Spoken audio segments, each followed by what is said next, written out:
అమరావతి రాజధాని నిర్మాణంపై వైసీపీ తప్పుడు ప్రచారం చేస్తూ రైతులను రెచ్చగొట్టే ప్రయత్నం చేస్తోందని మంత్రి నారాయణ ఆరోపించారు.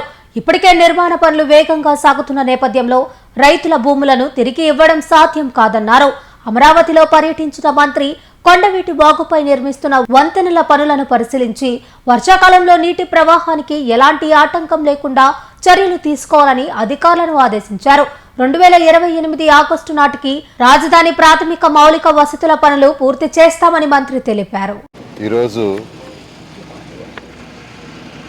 ట్రంక్ రోడ్స్ కావచ్చు, లేఅవుట్స్ రోడ్స్ కావచ్చు,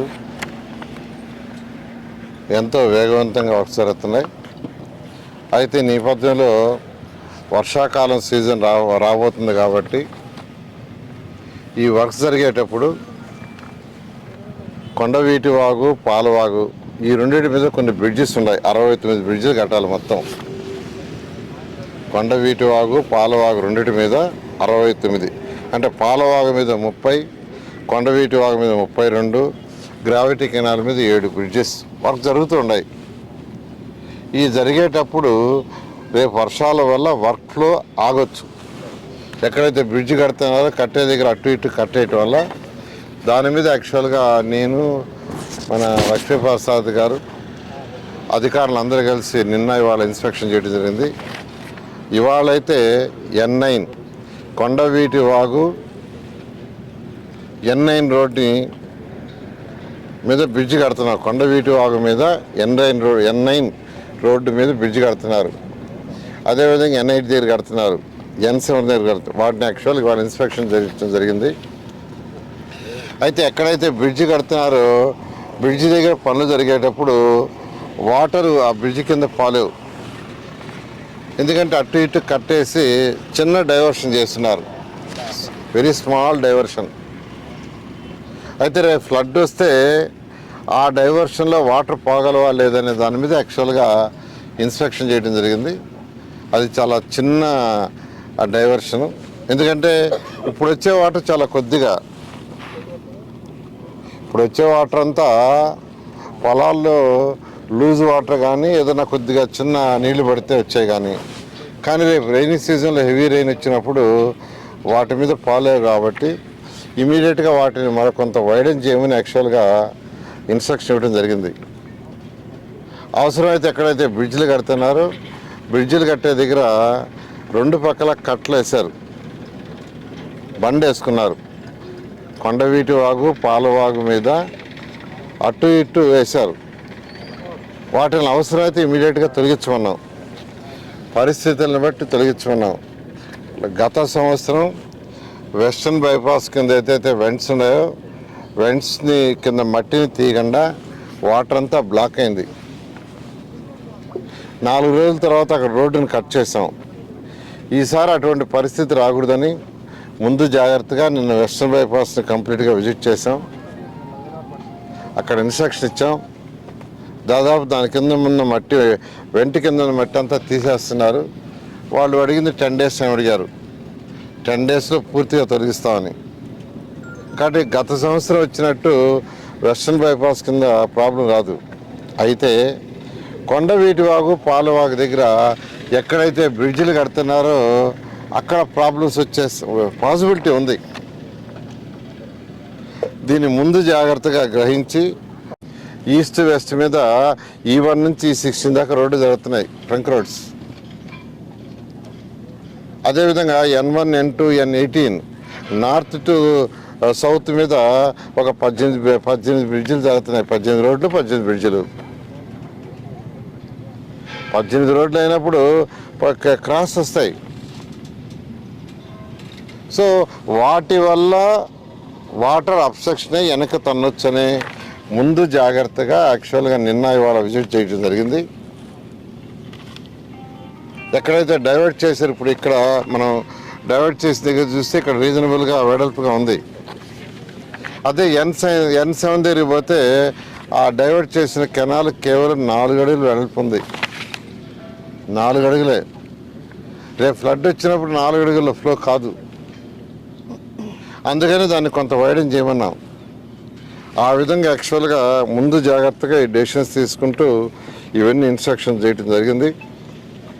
ఇవి కాకుండా ఈరోజు 3 రిజర్వాయర్లు వర్క్ జరుగుతుంది. ఒకటి శాఖమూరు రిజర్వాయరు, అది 44 ఎకరాల్లో 0.4 టీఎంసీ వాటర్ స్టోర్ చేయగలం. రెండోది పెనుమాక రిజర్వాయర్ 190 ఎకరాలు, అక్కడ 0.1 టీఎంసీ స్టోర్ చేయగలం. మూడవది నీరుకొండ రిజర్వాయర్, ఇప్పుడు మనం ఉండేదే అది 440 ఎకరాలు, చాలా పెద్ద రిజర్వాయర్, దాంట్లో 0.4 టీఎంసీ. మొత్తం తీసుకుంటే ఈ 3 రిజర్వాయర్లు కలిసి 674 ఎకరాలు. 674 ఎకరాల్లో ఈ 3 రిజర్వాయర్ శాఖమూరు కానీ, పెనుబాక్ కానీ, నీరుకొండ కానీ రిజర్వాయర్ కన్స్ట్రక్షన్ జరుగుతుంది. ఈ మూడింటి యొక్క కెపాసిటీ 0.51 టీఎంసీ. ఇవన్నీ కూడా దాదాపు 50% వర్క్ అయింది, ఇంకా 50% వర్క్ ఉంది. ఈ సీజన్ అయిపోయి నెక్స్ట్ అంటే 2027 మిడిల్కి ఇవన్నీ అయిపోతాయి. ఆ విధంగా ప్లాన్ చేసాం.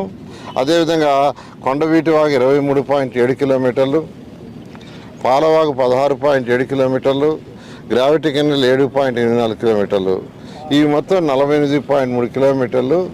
ఇదైతే మెజారిటీ తవ్వేశారు. కెనాల్ మెజారిటీ ఏదైతే చేయాలో 48.3 కిలోమీటర్ పూర్తయింది. అయితే ఎక్కడైతే బ్రిడ్జెస్ వస్తాయో, ఎక్కడైతే బ్రిడ్జెస్ 69 ప్లేసుల్లో వస్తాయో అక్కడ వర్క్ జరుగుతుంది.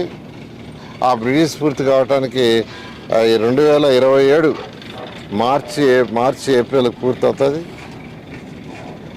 అయితే అక్కడ వాటర్ అబ్స్ట్రక్షన్ అయ్యి వెనక్కి తన్నొచ్చు అని ముందు జాగ్రత్తగా ఈ ఇన్స్పెక్షన్ చేసి వాళ్ళకి ఇన్స్ట్రక్షన్ ఇవ్వడం జరిగింది.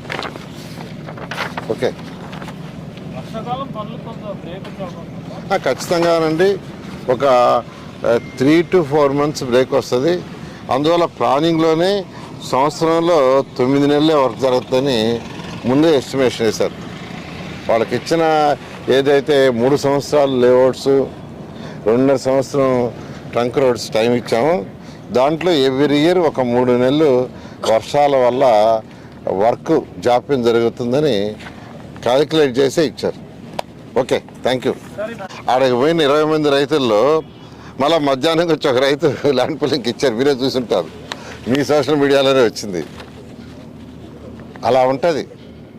అంటే వాళ్ళకి ఇవ్వాలని ఉంది, రెచ్చగొట్టే ప్రయత్నాలు చేస్తున్నారు, రెచ్చగొట్టి విధ్వంసం సృష్టించాలని. అసలు రైతుల్లో ఇంక ఇవ్వాల్సింది కేవలం వెరీ ఫ్యూ. నేను చెప్పాను మీకు, 35,000 మంది రైతులు ఇచ్చేశారండి. 35,000 మంది, 35,000 మంది రైతులు ఇచ్చి కొద్దిమంది ఇవ్వాల. ఇంకా వాళ్ళు కూడా మేము ల్యాండ్ పూలింగ్కే రమ్మంటున్నాం, ల్యాండ్ అక్విజిషన్ వద్దు అంటున్నాం మేమే. ఈ సమయంలో వాళ్ళకి సజెషన్ చేసా, అమరావతి క్యాపిటల్ సిటీ అయిపోతుంది, ఎంతో వేగవంతంగా జరుగుతుంది, రాష్ట్రానికి రాజధాని కావాలా, దానికి మీరు సపోర్ట్ చేయండి అని చెప్పి మేము లీగల్గా సపోర్ట్ చేస్తాం, మేము కమిటీ వేస్తాం. అసలు వచ్చి చూస్తే కదా అసలు ఏం జరుగుతుందో, వచ్చి చూస్తే కదా. చూడండి, పక్కన ఎంతెంత బిల్డింగ్స్ కట్టారో, వాళ్ళకి ల్యాండ్ ఇస్తే దానివల్ల ఎంత ఎకానమీ వస్తుంది. దాంట్లో పనిచేసే వాళ్ళు ప్రభుత్వానికి ట్యాక్స్లు కడుతుంటారు, ఇన్కమ్ ట్యాక్స్ కడతారు, దానివల్ల రాష్ట్రానికి ఆదాయం. ఇక్కడ విద్యార్థులు చదువుతుంటే వాళ్ళకి మెస్ తీసుకోండి, ఫుడ్ సప్లై చేసే దాంట్లో రాష్ట్ర ప్రభుత్వానికి, కేంద్ర ప్రభుత్వానికి జిఎస్టీ వస్తుంది. వాళ్ళు కట్టే అనేక ట్యాక్సులతో రాష్ట్రానికి ఆదాయం వస్తుంది. ఎంతోమంది ఎంప్లాయ్మెంట్ ఉద్యోగాలు వచ్చినాయి. ఈరోజు ఎస్ఆర్ఎం విట్ అంటే అవన్నీ ఫేమస్ ఇన్స్టిట్యూషను, బయట నుంచి విద్యార్థులు వస్తున్నారు, ఎకానమీ మన రాష్ట్రానికి వస్తుంది. ఈ విధంగా పాజిటివ్గా థింక్ చేయకుండా నెగిటివ్ డైరెక్షన్లో థింక్ అంతా అయిపోయి 35,000 మంది రైతులు, నేను మీకు ఇచ్చాను కూడా క్యాలిక్యులేషన్ ఎంతమందిని, అంతమంది రైతులు ఇచ్చి వాళ్ళందరికీ ప్లాట్లు ఇచ్చి ఏ కొద్ది మందికో ప్లాట్లు ఇవ్వాలి, అది కూడా వాళ్ళ పర్సనల్ కారణాల వల్ల జరగటం వల్ల దానికి పరిరక్షణ కమిటీని వేయటం, లీగల్గా సపోర్ట్ చేస్తాం, మీరు ఫైట్ చేయండి, అమరావతిని ఎట్టయినా ఆపేయాలా. మాకు చట్టాల మీద నమ్మకం ఉంది, కోర్టు మీద నమ్మకం ఉంది.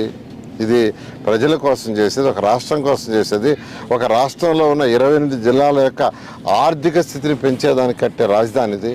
అందువల్ల ఏది ఏమైనా ఈ రాజధాని అనేది అనుకున్న ప్రకారం 2028 ఆగస్టుకి గౌరవ ముఖ్యమంత్రి గారు ఇచ్చిన టార్గెట్ ప్రకారం బేసిక్ ఇన్ఫ్రాస్ట్రక్చర్ పూర్తి చేయడం జరుగుతుంది. అంటే ఎవరైతే రైతులు భూమి ఇవ్వడానికి ఇష్టపడతారో అధికారంలోకి వచ్చిన తర్వాత వాళ్ళ భూములు వాళ్ళకి ఇచ్చేస్తామని కమెంట్ కూడా పంపించారు. అంటే అవగాహన రాహిత్యం మాట్లాడటం అండి. వాళ్ళు భూమి ఇచ్చారు, లేఅవుట్స్ చేసాం, ప్లాట్లు ఇచ్చాము, రోడ్లు వేసేస్తున్నాం, ట్రంక్ రోడ్స్ వేస్తున్నాం, లేఅవుట్స్ రోడ్స్ వేస్తున్నాం, అన్ని కావాల్సిన ఇన్ఫ్రాస్ట్రక్చర్ మొత్తం ఇస్తున్నాం. అవన్నీ పగలు కొడతాడా? అవన్నీ తీసేస్తాడా? చెప్పండి, అది చెప్పాలి కదా. ఇప్పుడు 350 కిలోమీటర్లు ట్రంక్ రోడ్స్ వేస్తూ 1500 కిలోమీటర్ ట్రంక్ రోడ్స్ వేస్తూ దాంట్లో యూజిడి వేస్తున్నాం, రీసైక్లింగ్ వాటర్ మళ్ళీ దానికి లైన్స్ వేస్తున్నాం. తర్వాత స్టామ్ వాటర్కి అంటే వర్షం నీళ్ళు పోయేదానికి అండర్ గ్రౌండ్ లైన్స్ వేస్తున్నాం, డ్రింకింగ్ వాటర్ లైన్స్ వేస్తున్నాం, ఎలక్ట్రికల్ లైన్స్ వేస్తున్నాం, కేబుల్స్ వేస్తున్నాం. ఇవన్నీ తీసేస్తారా? తీసేసి మళ్ళా రోడ్లన్నీ చెడగొట్టిస్తారా? ఏదైనా మాట్లాడేటప్పుడు ఒక ఆలోచనతో, ఒక ముఖ్యమంత్రిగా పనిచేసిన వాడు ఆలోచనతో ఏదైనా మాట చెప్పాలా. అంతేగాని నేను రాగానే అన్నీ నీకు ఇచ్చేస్తానంటే ఎలా జరగద్ది? ఏదైనా సాధ్యమే చేయాలి. Okay, thank you. అంటే పెనుమాక రిజర్వాయర్ మొన్న ఏదో జల్లిగుట్టారు, ఇక్కడ ఏం జరిగింది సార్? మొన్న ఇంటికి అంటే ఏదైతే మనకు పంపింగ్ స్టేషన్లు ఉన్నాయో, పంపింగ్ స్టేషన్లో 15 మోటార్స్ ఉన్నాయి. వాటిని వర్షాకాలం వస్తుంది కాబట్టి వాటిలన్నింటినీ సర్వీస్ చేసుకుంటున్నారు. సర్వీస్ మోటార్స్ ఇంకా 3 మోటార్లు సర్వీస్ చేయాలా. ఆ 3 మోటార్లు కూడా 10 రోజుల్లో పూర్తవుతాయి. ఈ నేపథ్యంలో అక్కడ గట్టేశారు. ఎందుకంటే ఆ మోటార్లు పెట్టిన దాని ముందు ఒక చిన్న ట్యాంక్ చేశారు. ఆ ట్యాంకులోకి వాటర్ వస్తే దాని నుంచి పంపింగ్ చేసే సిస్టమ్.